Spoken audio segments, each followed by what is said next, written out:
What's your name? Well, my name is Jim, but most people call me Jim.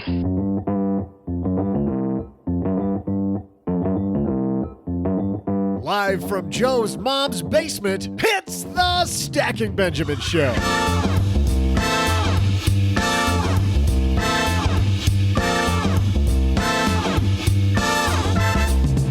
Hey, money fans, I'm Joe's mom's swell neighbor, Doug, and here in the basement, we're all gearing up for tomorrow's big National Techies Day.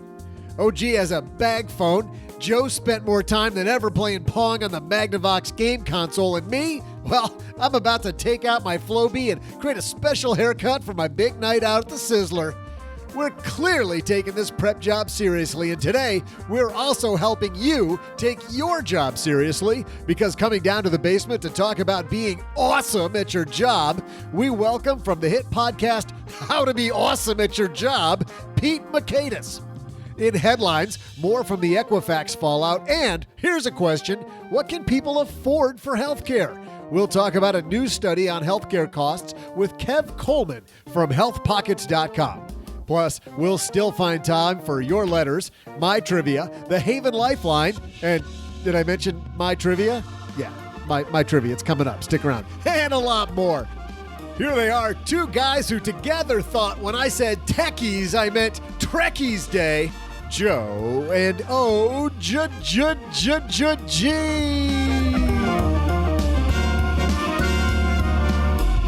Oh, we dressed up in this Trekkie stuff for no reason? I did have a bag phone when I was a kid. And I was an early adopter. You were like the coolest kid on the street, weren't you? I was at $49 a minute. I was real cool. And you used it all to call the psychic helpline, didn't you? So you could add on even more time. Hey, everybody, welcome to the Stacking Benjamin Show. Happy Monday.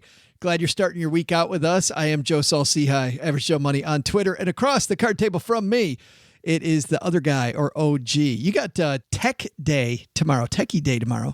So, yeah, you got big things planned? Oh, no, it was not on my calendar. So I didn't take the day off to celebrate. So I will maybe I'll buy an iPhone X. You know, and there goes another $1,000. Installment payment. I'll buy one for everybody in the family. And you spend $1,000, and you spend $1,000, and you spend $1,000. Well, you know who never takes a day off, OG? M1 Finance, because back in the Stone Age before M1 Finance, investing your money on your own was a few things. It was intimidating, it was time-consuming, and it was expensive. You had to calculate and input every trade you want to make, and then you got hit with a commission every time you clicked a button. Forget about buying that one stock you wanted with a high share price. Luckily, M1 has completely changed the investing game, and you can now build and own a diversified investment portfolio made up of the stocks and ETFs that you pick, or you can create a diversified portfolio based on modern portfolio theory already made for you. So customize as little or as much as your taste desires. You tell M1 what you want to own. M1 automates your plan. It's incredibly easy and intuitive to build your portfolio and customize it, and then it's as easy to manage as a savings account. You deposit or withdraw money. They use intelligent automation and fractional shares to invest every penny in the most efficient way. And guess what? Because you're a fan of the Stacking Benjamin Show, or we're about to make you a fan with this thing, get this. Put in Stacking Benjamins all scrunched together. And you know what you'll find? You'll find that the cost for a year is free. All you're paying for is whatever the internal investments are. StackingBenjamins.com/M, the number one finance. StackingBenjamins.com/M, the number one finance. Be invested. And new sponsor on board, OG. You know our friend Devin Carroll? Yeah. Oh, yeah. Sure. Devin. Devin's got a podcast called Big Picture Retirement. And if you're looking for something to listen to on that bike ride home from our house, ditch that Walkman and download the Big Picture Retirement podcast. Everybody needs to be thinking about retirement, whether you're planning for or living on retirement. There's a lot of things to know: Social Security, Medicare, estate plans, and taxes. But seriously, you can know all that. That's what the Big Picture Retirement podcast is all about. Two hosts, Devin's a financial planner, John's an attorney specializing in elder law. They have over 30 years experience helping people like you navigate the path to and through retirement. They've seen a lot and learned what works and what doesn't work. Plus, they bring in guests with different experiences and knowledge to round out the show. Here's the deal. Head to StackyBenjamins.com/BPR for a link to the big picture retirement. You start with us, OG. You get your start. And then if you want to go into depth, Devin and John take it from there. We got a lot of things on this year's show that we're going to go into a little depth on. We've got Pete Mockaitis telling you how to be awesome at your job. Have you listened to Pete's show, How to Be Awesome at Your Job? I don't think so. I wouldn't really need to take any advice from that. I'm pretty awesome already. I'm pretty awesome already. Well, everybody wants to listen to Pete, catch up with you, because he's doing a top 5. It's going to be cool. We haven't done a top 5 here in a long time. Top 5 ways to be awesome at your job with Pete Mockaitis. But first, we got some headlines, so let's move. Hello, darlings. And now it's time for your favorite part of the show, our Stacking Benjamins headlines. Our first headline comes to us from the New York Times. Ever hear of that publication? That seems like a fly-by-night. I have heard of a small town in on the coast there called New York. Yeah. Yep. Yeah, that's why they call it new, because it is pretty new. Brandy new. And might as well call it Brandy, New York. This is written by Ron Lieber and Stacy Cowley. Equifax CEO Richard Smith, you ready? Here's a shock. He's out after that huge data breach. Chairman and Chief Executive of Equifax, Richard F. Smith, stepped down on Tuesday in the aftermath of a data breach that exposed the personal information of as many as 143 million people, credit reporting agency said. Does that shock you, OG? Does not. I also heard an article over the weekend that people seem to think that they're going to file bankruptcy here pretty soon. Well, and you said it here last week on the podcast that you thought so. You're first. I saw heard that you're first, the Reuters piece. We'll link to that too. Reuters saying that this could probably end in bankruptcy. Equifax said that Paulino Dorrego Barros Jr., most recently the president of its Asia Pacific region, has been appointed the interim chief executive. Company said it planned to conduct a search for a new chief executive and would consider candidates from inside and outside the company. By the way, they have password protected that system. Is it admin or password 123? It is. It's so. Is it too early for jokes about that? If your password on anything is password or admin or admin. Yes. So that might be question number 1. So what's your idea of a good password?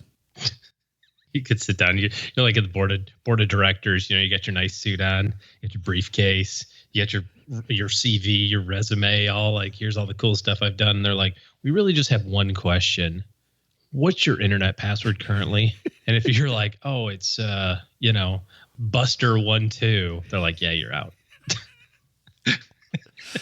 That's their criteria. The thing is, they don't even need to ask that question. They can just get it from the hackers, right? Just buy it from a hacker, probably. Easy to verify at this point. Well, that's how they can double check it, yeah. Yeah, after Equifax already gave it away. Now, did the hackers want to pay in Bitcoin or something? Is that kind of what they were doing? I don't know. A side thing here, though, I'm sure Richard Smith is doing just fine already, but you never know when your career is going to take a right-hand turn, and this is the time to think about. This is why you have your debt paid down, man. You've got your budget in order and you've got your cash reserve in place. Just in case your $20 million a year salary goes away because your company's a piece of crap. Right, that golden parachute. And as I mentioned, I'm not talking about him, but your job could go away tomorrow and you don't know. Well, that's true. Yes. And that's why you want to be protected by taking care of the small stuff, right? You got to have the pyramid of the base of the pyramid built. So many people want to get excited about the really fun stuff like, investing, and it's like, but you got to take care of the other things first. And in our second headline today, a new survey out from healthpocket.com says that there's a certain price point. I'm not going to actually even read the title. There's a certain price point that remains the max health insurance premium for most Americans. And from healthpocket.com, we've got Kev Coleman on the line. Kev, how are you, man? I am doing quite well, Joe. Thank you so much for having me on. Well, thanks. So you do this survey every year asking people what the maximum out-of-pocket amount is that people can afford. And what's that number?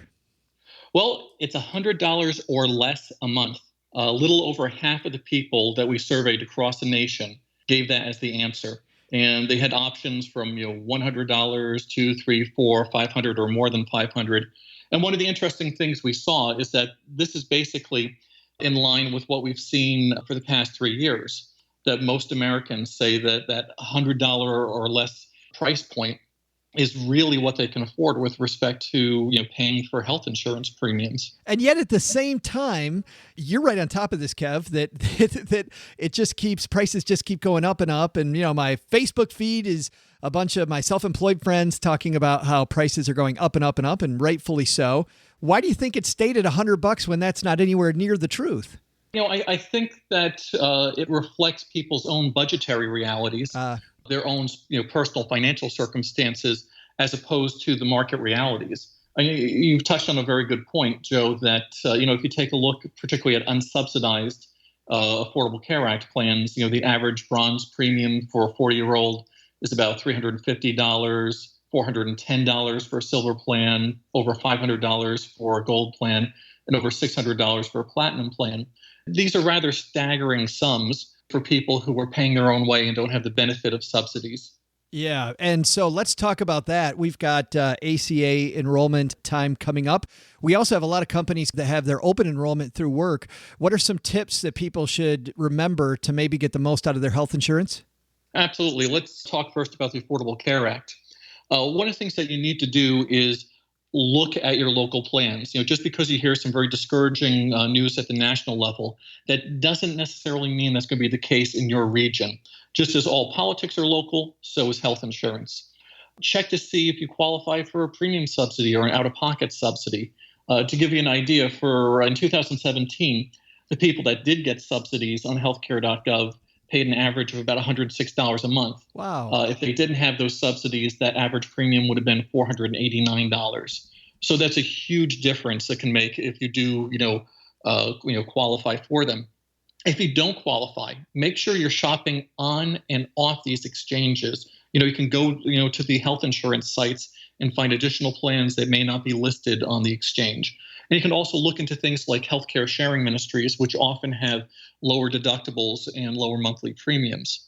Another thing I would say is make sure you don't shop by premium alone.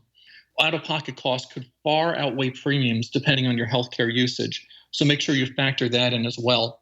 And I would say lastly, check out a plan's network. A low-cost health insurance plan isn't good if it doesn't cover the best hospitals and doctors in your region. Health insurance is only as good as the doctors and hospitals that accept it, because at the end of the day, it'll be a doctor who cures your cancer and not a health insurance plan. And you don't want to find yourself going out of network for service, because then you may find surprise medical bills where you pay 100% of the costs with no cap on annual expenditures and no help from the insurance company. Yeah. Boy, you know what, Kev, as you're talking about this, and all great advice, by the way, I wish there were a website out there where I could compare all this stuff. You are so kind, Joe. Well, if you go to healthpocket.com, I believe that's the largest health insurance comparison site on the internet. It has everything from Affordable Care Act plans to Medicare Advantage to standalone Medicare Part D plans and short-term health insurance. So you can go there and compare plans for free. Awesome. Kev Coleman from healthpocket.com. Thanks for hanging out with us for a minute. Hey, thank you so much for inviting me, Joe. You have a great day. Thanks again to Kev for dropping by the basement. Not a shock that healthcare is on a lot of people's minds, and that's expensive stuff. But I think the big lesson today comes from that The first... good news is that it's getting cheaper. Yeah. For any day now, it'll be free. Any day. Just click your heels together and say there's no place... right. No place I'm like... holding my breath. No place like health insurance. I think the big lesson today is if whether you run a company or you work for the man or you work for yourself, get that cash reserve in order, man. Get that debt paid down. Get your budget taken care of, because you never know when life's going to throw you a curveball. Love it.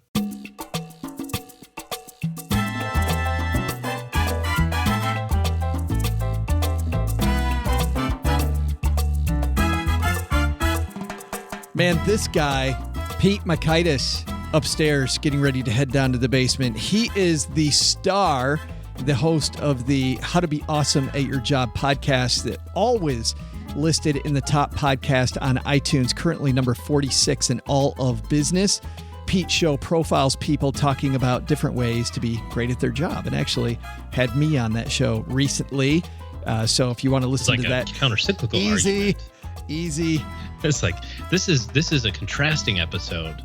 It's a fantastic show, well organized, and Pete brings a lot of humor to it. And he's going to help us today with a special top 5 ways to be awesome at your job so you can make more money. Pete Mockaitis coming down to the basement.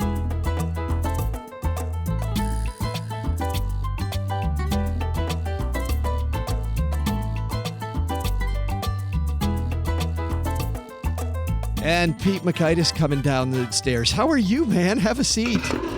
Oh, I'm fantastic. Well, it's so fun to be here, and I love what you've done with this basement. Well, thank you very much. We spruced it up just for you. You can smell the Febreze, which is... I do smell something. I guess that it's Febreze. Thank you. Always good before we have big guests like you. I want to ask you, you're always talking about great careers, but I want to talk to you about your career.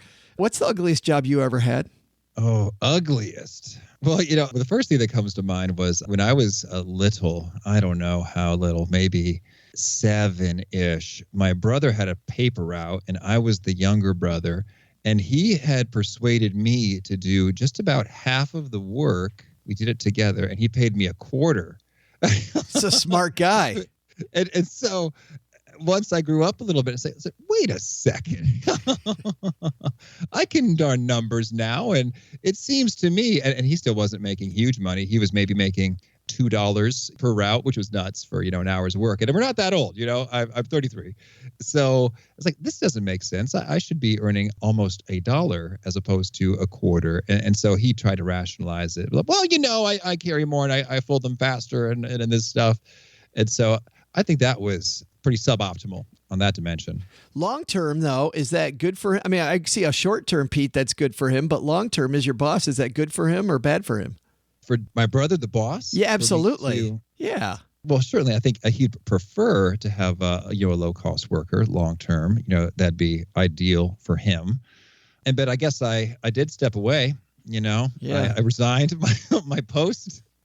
I just think we're smart enough with shows like yours and with resources out there that sooner or later these bosses that think they can put one over somebody that they're sadly mistaken. Oh, I think it's really true. And I have a dorky fondness for this TV reality show called Adam Ruins Everything. Right. Adam Conover, who's like an internet dude from College Humor, had this whole episode about Adam Ruins work. And he talked about how employers really are the ones who lose when employees freely discuss their compensation with one another. Because wait, you're getting paid what? And I'm getting paid this? That doesn't make any sense. And so employers kind of want you to accept the salary that you negotiated at the outset up front. And they may very well have gotten a total bargain at the time. It's like, well, I'm not saying anything if it's okay with you. With all the people you've interviewed, is that the most frustrating thing you see is inconsistencies of bosses, or is it people not taking control of their career? What's the most frustrating thing you're seeing in the workplace? Oh, well, it's really fascinating in terms of the frustrations folks are experiencing. My hunch right now, at least with my audience, is, there's a lot of sort of ambitious, movers and shakers. And so my median age is about 33, and they're looking for more opportunities to learn and grow and do things, but they may not be seeing them, right there in their current workplaces. So that's something that has come up a number of times. It's like they're motivated, ambitious, ready to go, but it's like, where to? Yeah. Where's the next step? So it's kind of foggy out there, as you're saying. Well, it can be, certainly, especially maybe in smaller organizations or with businesses that don't do such a great job with, developing and grooming their talent and bringing them into new and bigger areas of responsibility. It can leave folks kind of scratching their heads like, well, I don't think there's much for me here. So then how do I navigate out there? Which is funny because this idea of 30 years at one place, I think that's gone bye-bye. Yeah, it really has. And maybe, if there were more fantastic opportunities, then that would be a possibility, because I think I do see that. I don't have any hard data on this, but I get the impression that when there are organizations with a wide variety of cool, interesting, different roles and a real commitment to growing people, then folks can stick around. It's like they could scratch, different kinds of itches and desires and try new things and always be learning and growing. And so, I'm thinking of folks like, GE or Google. It's like there's a lot to choose from. and they want folks to learn and grow and leverage that knowledge in different spots. Well, you've been nice enough to compile for us from all of the people you've had on your show, all the work that you've done in this area, Pete, a list of the top 5 ways to be awesome at your job. Not sure how we came up with that title, Be Awesome at Your Job. That kind of rings a bell from, I don't know where we came up with that. You're too kind. Yeah, but I thought we'd count these down David Letterman style, if it's all right with you. And we'll just do the top 5. How cool is that? Okay, that's good. Oh, so I should start. Now what sequencing do I want to use? Oh, man. Pressure.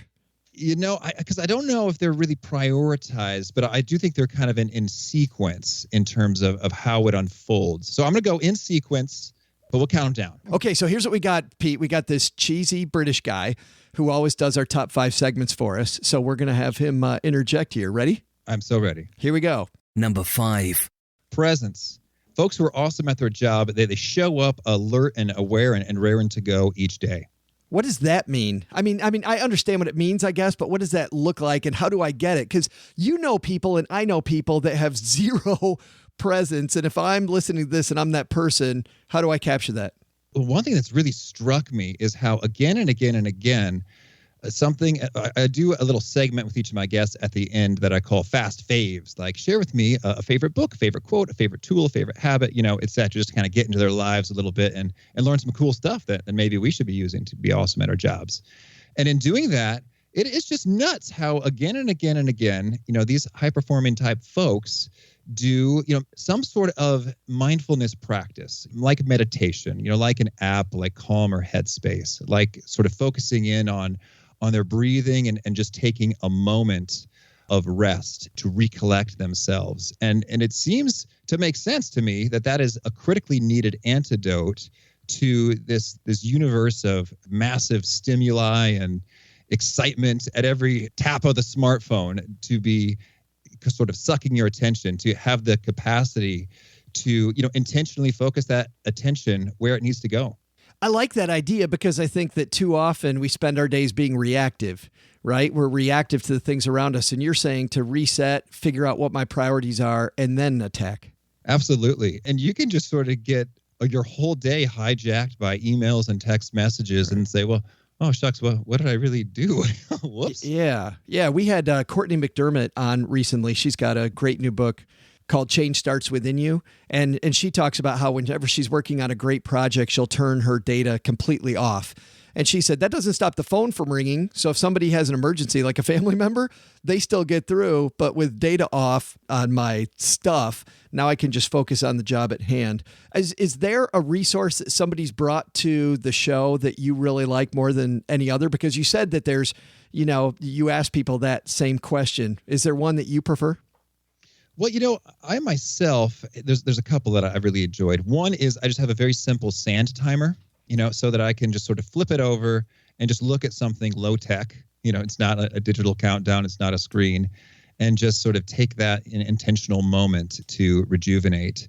And in terms of apps, I've really enjoyed Headspace. I like the way, I find his voice enjoyable and the way that it's almost like conditioning step by step your brain. And so he'll often say, if your mind wants to think, let it think. And it's like he's giving me a break from because focusing on my breathing is so hard. I need to take a break. And so I like the way he's kind of coaching me, step by step through it. Number 4. Number 4 is thinking. Folks who are awesome at their job, make the time to carefully think through their decisions up front. It's funny because I was just reading an Albert Einstein quote this morning on that if it takes an hour to make a decision, spend 55 minutes thinking about the problem and then 5 minutes deciding what you do about it. Yeah, I think that's great advice. And I think it's so great to really just check yourself in terms of your assumptions. And I've had some guests just bring some powerful questions like what is something that I'm pretending not to know? Like, whoa, that's a great question. Or one of my favorites is to think, what must be true in order for this to be a good move, a good choice? And then how can I test that? How can you get a taste or a preview of whether that's true right up front? I think this is especially good advice, Pete, for some hotheads. I know sometimes if I'm having a bad day and somebody gives me a problem or gives me something, I tend to just go at it with the flamethrower, and then I realize halfway through that I didn't have all the data. Right. Absolutely. In my experience, I think it's so interesting when it comes to the data is I often think that, oh, if I Google it, or if I check the Yelp reviews, or if I make a quick little Excel spreadsheet, that is sufficient. And often the information you need is a phone call away. And so my favorite story of this was, when I had a book coming out and I was trying to get it promoted, and I found this resource, which was a magazine for different radio and TV producers. They all get this magazine. I thought, oh, that's great. So they get this, and I can be placing an ad in this, and then they'll know I'm available for interviews. I'll have so many interviews. People will listen and buy lots of books. And so that was the master plan. And then I thought, well, how is this going to be worth it? It's kind of pricey. I made up a bunch of assumptions in Excel. I'm just inventing these numbers. Like, oh, let's say 0.25% of listeners buy something. Where'd that come from, right? I spent the money, didn't get a return, and then some weeks later, someone called me out of the blue and said, oh, hey, Pete, my name is so-and-so. I saw your advertisement in this publication, and, I was thinking about placing an ad there as well. Did you find that to be worthwhile? And I just hit myself like, oh, duh. That is what I should have done up front. That's crazy that you do a little research first. Yeah. You just make the call a stranger, see what they think, and it can make all the difference. That's fantastic. Number 3. Number 3 is communication. Folks who are awesome at their job proactively put themselves in the listener's shoes with each bit of communication. I'm surprised that this isn't number 1, because for me, there's so many times when I think if I would have just communicated better, communicated more often, that we wouldn't have had, we wouldn't have spent 4 days on this. We would have spent 6 minutes. Oh, absolutely. And just that notion of, what are other people's assumptions and how might they differ or vary from yours, and just getting really clear on that. And so where are they coming from? What do they really want to see, to hear, to know? What action do you want them to take? When does the communication should go out, under what format? So just kind of covering those bases up front can make a world of difference. And it's fascinating when you have a complete communication that is, succinct and polished, as opposed to just I'm harried, I've got too many emails, I'm just trying to get through them all kind of a communication that often doesn't resonate nearly as much as it could. I hear this over and over, this topic of communication on your podcast, How to Be Awesome at Your Job. And I'm wondering if there's a resource there. Is there a book that you like about better communication, better than another one, or some mantra people use that's better at making sure you're communicating effectively? Oh, boy. Well, there's so many that I might point to. But I think for spoken communication, one of the most game-changing books for me is called Give Your Speech, Change the World. It's by Dr. Nick Morgan. We had him on the show. He was awesome.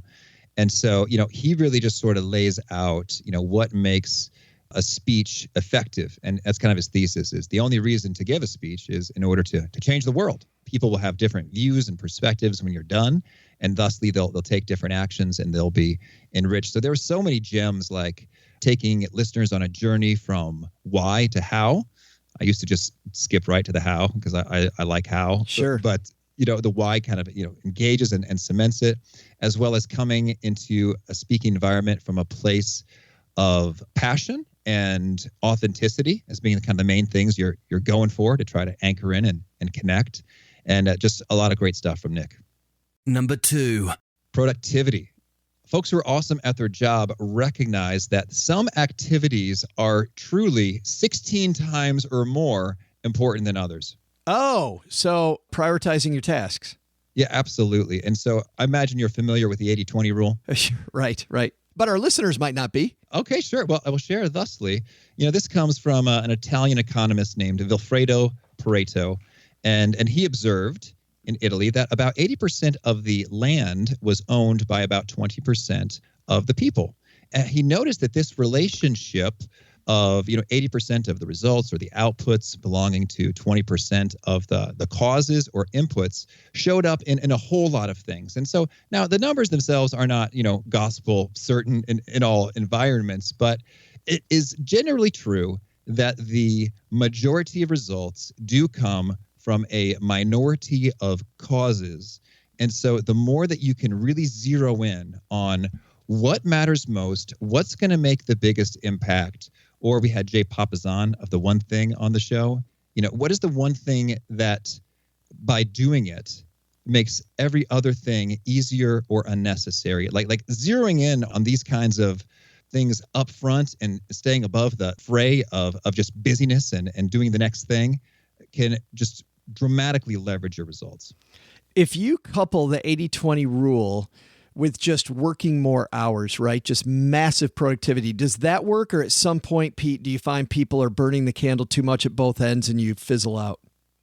My take on that is it's possible. It's tricky when it comes to, I've done a lot of research on how much work is too much work. And the studies have shown that it really is right around 35, 40, 45 hours of knowledge work in a week. And after that, we often actually see diminishing returns because in our tired state, we communicate poorly, we make a bad decision, we have to rework or redo some things. So it's interesting. I'd say if you happen to have tremendous stamina and drive and motivation and inspiration, and you're certain you're focused on great stuff and not redoing it, and you're enjoying it, well by all means, rock and roll some extra hours.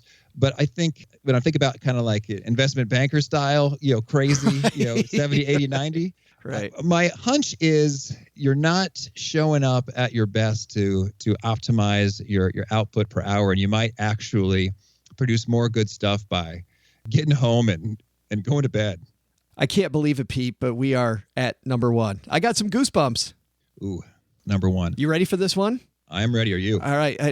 Maybe I should stretch out first, but here we go. Number one. Career management. Those who are awesome at their jobs proactively chase what they're after. And by that, you mean I know exactly what my end game is and I structure my career from there?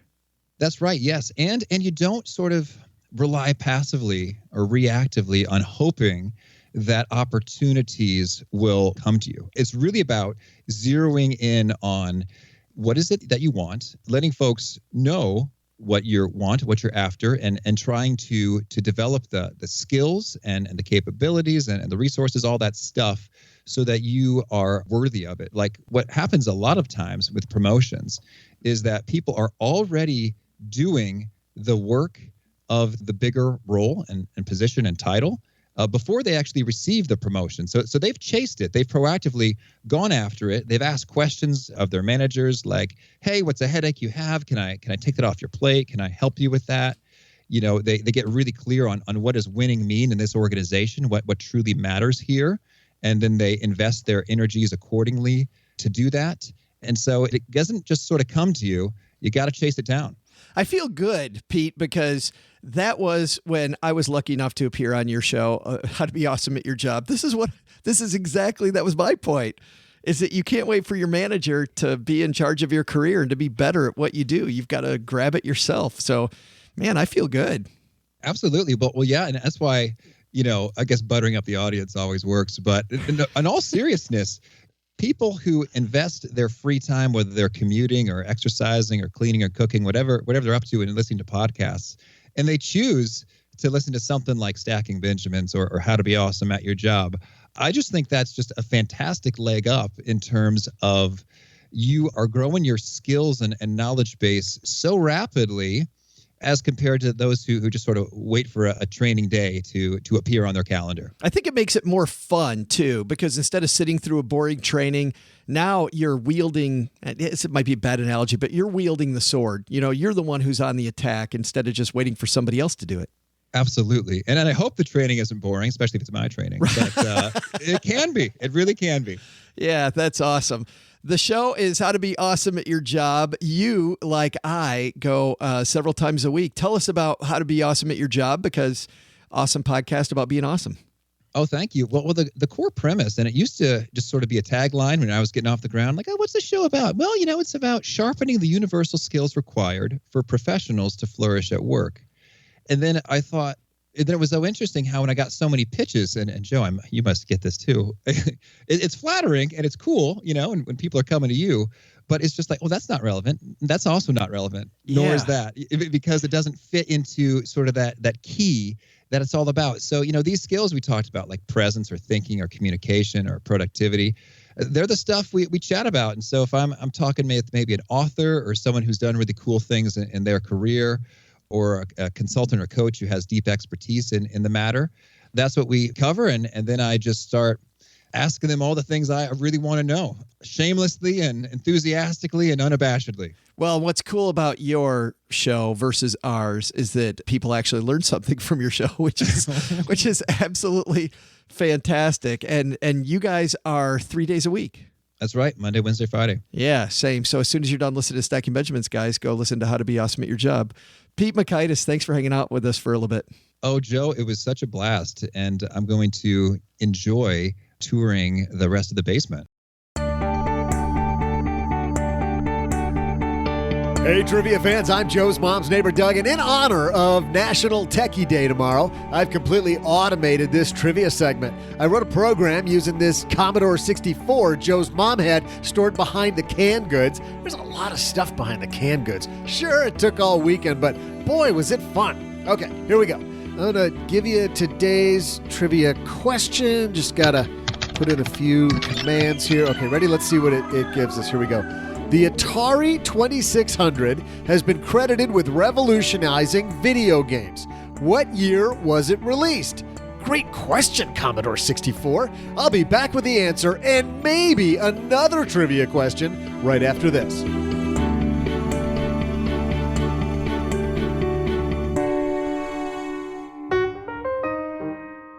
Down here in the basement, we only like to partner with companies we're proud to put our name behind. So we're excited to announce our newest sponsor to the Stacking Benjamins show, M1 Finance.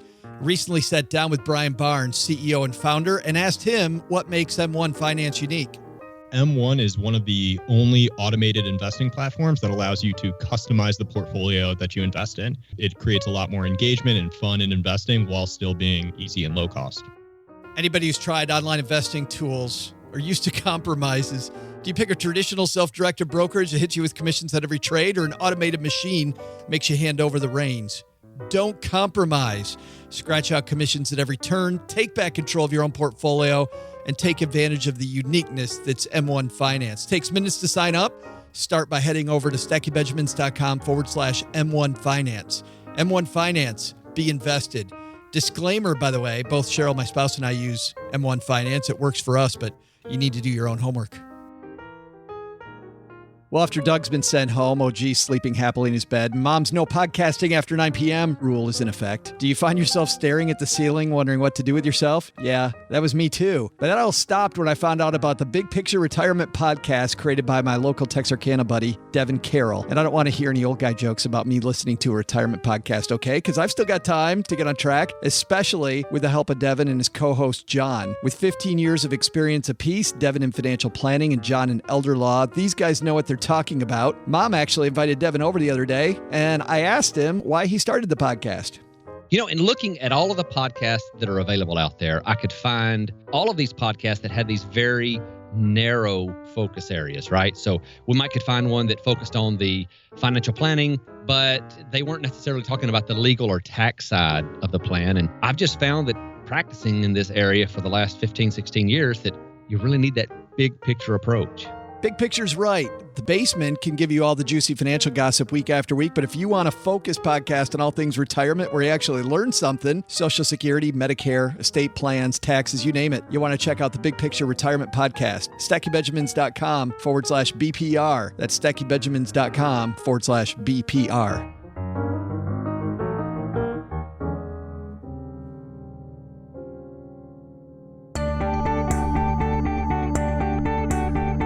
Welcome back, trivia fans. I'm Joe's mom's neighbor, Doug, and this Commodore 64 is an amazing machine. I just wrote a program teaching it to tell Joe's mom dirty jokes whenever I want, like this one. Okay, Commodore 64, what's a great dirty joke for Joe's mom? Oh, Commodore 64, I believe you're going to make me blush. Here we go. How are women and tornadoes alike? They both like when they and take the house with them when they leave. Oh, Commodore 64. That's a good one. I'm going to share that with Joe's mom in just a second. But first, your trivia answer. The question was this. The Atari 2600 has been credited with revolutionizing video games. What year was it released? If you said 1957, that's so millennial of you. Get over yourself. It was practically yesterday. It was 1977. Nice work for those of you who got it right. Now, I'm headed upstairs to share this dirty joke with Joe's mom. She's gonna love it. Not sure she's gonna like that. She is not going to appreciate that joke. But in other news, I was pretty close. I said 76. Yeah. If it were what's that joke? Horseshoes and hand grenades? Yes. You would have been right there, but you weren't. Both of which I've thrown. I'm sorry. Yeah. Congratulations. Hey, speaking of throwing, let's throw out the Haven Lifeline and tackle some of life's, or rather life insurance's most important questions. Our friends down there at the Haven Life Insurance Agency are disrupting the life insurance industry by focusing on those two things you value most, OG. Fajitas and guacamole. Oh, that is number 3 and 4. You were right there. It's your family and your time. It's why they created the only affordable term life insurance policy you can purchase entirely online without a medical exam. Head to stackingbenjamins.com/Haven Life now to learn more about life insurance the modern way. That's stackingbenjamins.com/Haven Life. And some exciting news out of Haven Life. Matt Wolf is an actuary over there at Haven Life. You know, the thrilling job of being an actuary, better him than me. I was going to say, that's what I was studying in college before I realized how hard it was. And then, well, I won't go into different majors, but yeah. Next Wednesday, we just confirmed Matt Wolf is going to tell us about how insurances are priced. And by the way, for people that think that might be a boring topic, you want to tune in for that topic, because when I found out how life insurances and all kinds of life insurances get priced, OG, my feelings about insurance completely changed, and I made different insurance decisions. So I asked Matt if he would explain some stuff to us, and Matt from Haven Life is going to be our guest next Wednesday. Fun. But today, our guest on the Haven Lifeline, we're throwing out the lifeline to Jayoon. Say hello, Jayoon. Hello, Joe. I got to know you through the How to Become Awesome at a Job with, I think it's Pete podcast. So I really enjoyed you and Pete conversation. Thanks for your contribution. I have a question regarding your courses. I looked through the catalog, and your course is very intriguing. Now, my question is this course really only apply to people in US? Because I am Canada, so I was wondering if this course is only for people in US. Thank you, and have a great day. Great question, Jayoon. Isn't it funny? Jayoon heard me from when I was on Pete's show. Pete's on our show today. So that's the circle of life right there, OG. Little Lion King action. I will answer this one because Kathleen creates all of our awesome courses. If you head to stackingbenjamins.com, you'll see what Jayoon is talking about. It depends on the course. We currently have 2 courses. How to legally cheat on your taxes. That is about the U.S. tax system. And if you're if you're somebody that either, number one, just wants to know how taxes work, so now while you're setting up for next year's taxes, you do a better job. Because I think the more you know, the more you realize it's not about filling out that form. It's about making sure you set things up ahead of time in a way that you can fill out that form with a lot of tax breaks. But also, if you are filling out the form in the next 2 weeks because you procrastinated, that's also for you. That one is, Jayoon, U.S. based. The other one, though, learning how to save half your income. And how great is it if you try to save half your income and you fail by only getting to, let's say, 40%? How great would that be? That's for anybody. So if you just go to stackingbenjamins.com, scroll down below the Listen, Lifeline, Shop Now, and Every Thursday interaction buttons, you'll see the how to legally cheat on your taxes and how to save half your income. So one is U.S., that's legally cheat on your taxes. The other one isn't.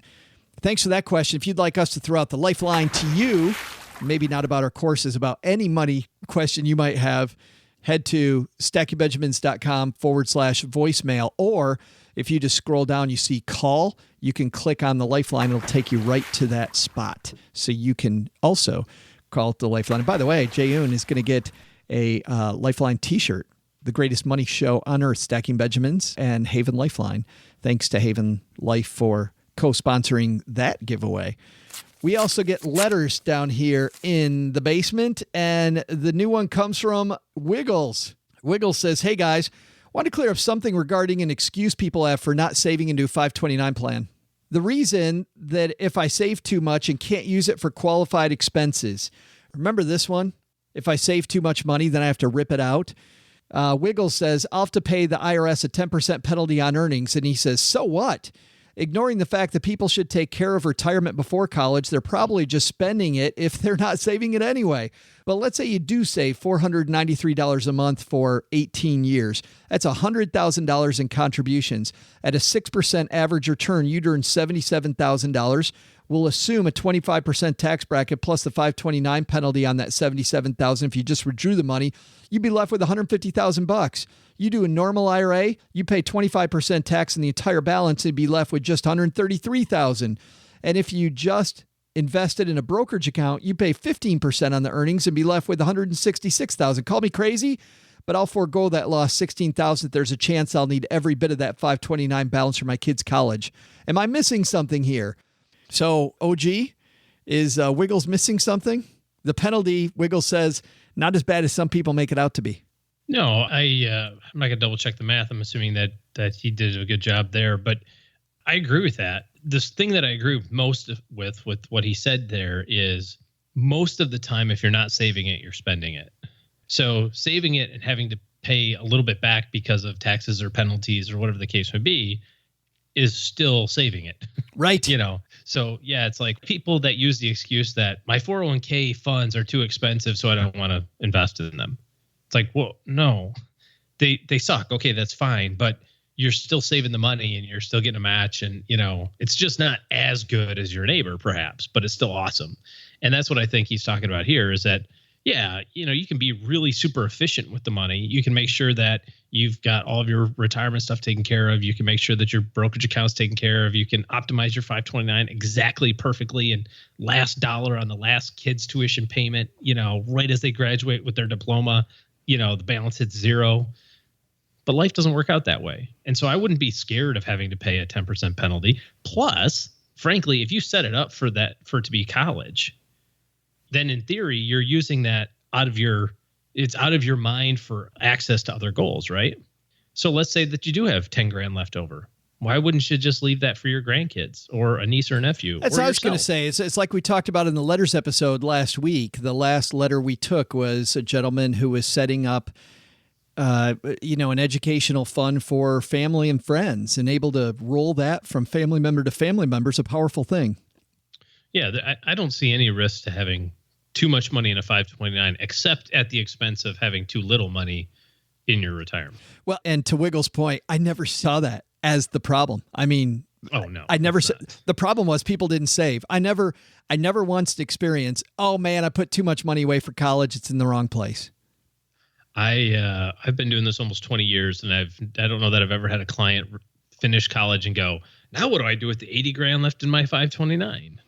It's usually like, all right, well, I guess we'll cash flow the last year and a half. We'll figure it out. Yeah, right. Figure it out. Maybe take a loan. It's Wiggle said he also seconds Seth from KC's comments on Kansas City barbecue. About how good Kansas City barbecue is. But I think Seth said that it's way better than Texas barbecue, which I think was fighting words, if I remember that. He can fight all he wants. It's just inaccurate. Well, the bigger thing for me is just barbecue's barbecue. We can all learn to be friends because I'll go taste test it. I will say it's not as good, but I'm still going to taste test it and I'm going to flip and love it. But it's still good. Yeah. Yeah. And a meetup next time you're visiting our humble town, because my daughter moved to Kansas City. Wiggle said that they'll buy the first beer. How about that? Okay. It's fantastic. I like that. I'm headed there as soon as we get done taping. Doesn't help with the other 11 that we have to order, but that's right. I guess I got to buy the other 11 on my own. It's okay, Wiggles. Just volunteer for the first one. Thanks for the question. If you'd like to also write us a letter, we'll answer it on the show. Head to stackingbenjamins.com. You'll see questions in big font right at the top of the website. Click on that, and you can have us throw out the Haven Lifeline to you, or you can write us a letter to the show. Also, thanks to everyone who's left a review of this podcast. You know, it's fantastic when I hear that somebody heard about us from a friend, or they heard about us like Jayun did from my appearance on another show. But it's also very exciting when somebody tells me that they read the reviews of the show and they kind of knew what they were getting into. This 5-star review is from Nick the Greek 69. Hello. Man, who names their kid Nick the Greek 69? Hello, OG. Mama didn't love somebody very much. I guess not. Stacking Benjamins is a favorite of mine. Where else can you go on this interweb thing, learn absolutely nothing, and not have to watch cats doing silly things? Average Joe and OG provide great entertainment and the best treatment for insomnia I have found. Isn't that great? We're insomnia treatment now. Luckily, they have Doug doing the trivia, even though most of it belongs on a Bazooka Joe comic strip. That is true. Information that's easy to digest and entertaining. 3 times a week, I jump out of bed, grab this newfangled radio, and kiss call a cell phone, and thank my lucky stars I made it out of my mom's basement before my 50th birthday. Somebody making fun of me that I'm almost 50 and not out of mom's basement? Congrats on all the awards. They're well-deserved. Keep on teaching me nothing. That's so awesome. Nick the Greek 69, hello. Thank you very much. See? Very creative people listen to the Stacking Benjamin show, so thanks a lot for that. Lastly, if you need help in your corner with your financial plan, OG's taking clients. And you know what that means? To get on his calendar, if you think you need help, stackingbenjamins.com/letter O, letter G, stackingbenjamins.com/OG. That'll lead you to his calendar and a consultation where you'll talk about your financial plan and plugging OG into that plan. Hey, coming up Wednesday, New York Times bestselling author Gretchen Rubin coming back to the basement. How about that? 4 books. And now, here's what's funny about that. I'm sure there's no coincidence. Gretchen Rubin coming on for the 3rd time. New York Times bestseller again. Just saying. Might have something to do with... There's a correlation. With it, yeah. And if you work with other people or you have to interface with other people, that's how you make money, right? They talk about how it's communication. She has a new book out called The 4 Tendencies. We're going to talk to her about how she's divided the world into 4 different types of people. And what's funny is I thought, yeah, this is another way of just, dissecting the world. I totally think Gretchen got this right, because ever since I read The 4 Tendencies, I look at the world as these 4 types of people, and it definitely helps you communicate. It's not something that's a big, you got to sit and analyze forever. You just go, oh yeah, OG's a rebel, so I got to talk to him this way. And definitely, if you know anything about communication, you speak with people on their terms, you're more likely to get ahead than if you just speak to them on your terms. So Gretchen Rubin going to talk about that on Wednesday. All right, everybody, go stack some Benjamins. Mr. Doug, it's all yours now. Take it away. Before I get to what they probably could have learned if they were able to pay attention to what you and OG and your guests were babbling on and on and on about, I'll give them some real useful information. Here you go, folks. If you ever have a computer problem in your office, go find the guy with the most action figures in his cubicle. Sure, he's going to scoff at you when you ask him the question, but sure as that guy's going to fix your problem. Okay, what did we actually learn today? First, just like an Equifax president, you never are sure when bad things can happen in your life, so build your emergency fund and pay down debt, and maybe freeze your credit. Second, take some advice from Pete Mockaitis. The best way to be awesome at your job and make more money is to take control personally. Don't wait for your boss to tell you what you need to do next. Own your own career, you deadbeat. But the big lesson? Don't tell Joe's mom's dirty jokes from your Commodore 64. Or there, quote, won't be a Commodore 64 anymore, Doug. And you'll also find out what soap tastes like. Goodbye, old Commodore friend. It was great while it lasted. Special thanks to Pete Mockaitis for stopping by the basement. You'll find out more about the How to Be Awesome at Your Job podcast wherever you listen to Stacking Benjamins. We'll also have a link in our show notes at stackingbenjamins.com. Thanks also to Kev Coleman from Health Pockets. You'll find a link to Health Pockets in our show notes where, you bet your ass, stackingbenjamins.com. This show was created by Joe Saul-Sehy, produced by Richie Rutter-Reese, and engineered by the amazing Steve Stewart. Kathleen Selmans handles design, newsletter, and classroom opportunities. If you'd like to learn more, head to stackingbenjamins.com/classes. Online, visit us on Twitter at @SBenjaminsCast or on our Facebook page. Shannon Cowan is our community manager and social media guru. I'm Joe's mom's neighbor, Doug, and I swear the worst part about coming over to Joe's mom's house is having to put on pants. SB Podcasts may receive payment on the show from sponsors and guests in the form of books, giveaway items, discounts, or other remuneration. There's no way you would take advice from these dorks, but like Joe's mom always says, don't take advice from people you don't know. This show is for entertainment purposes only, and before making any financial moves, consult with a real financial advisor.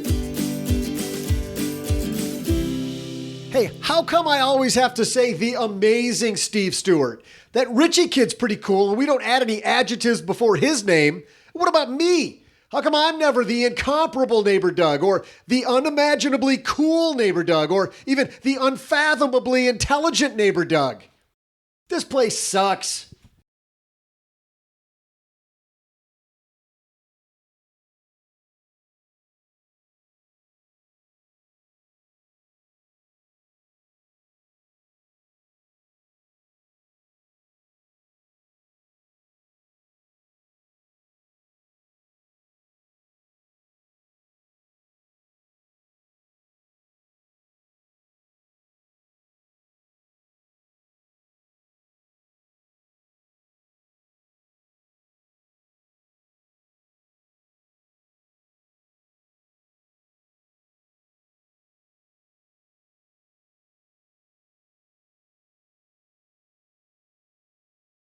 I feel like I'm on a roll because we're going to do another movie review today like we did last Wednesday. I like it. There's a couple out right now that I want to go see, so I'm kind of curious as to what you're watching lately. You know John Corbett? Not personally. No, you know who he is? Nope. John Corbett was the guy, the second I tell you who he was in My Greek Wedding. He was the boyfriend, but he was also on Sex and the City. Alaska. What's the Alaska one too? From a long time ago. All right. Anyway, yeah, you know who John Corbett is. John Corbett stars in this movie that came out a couple weeks ago called All Saints.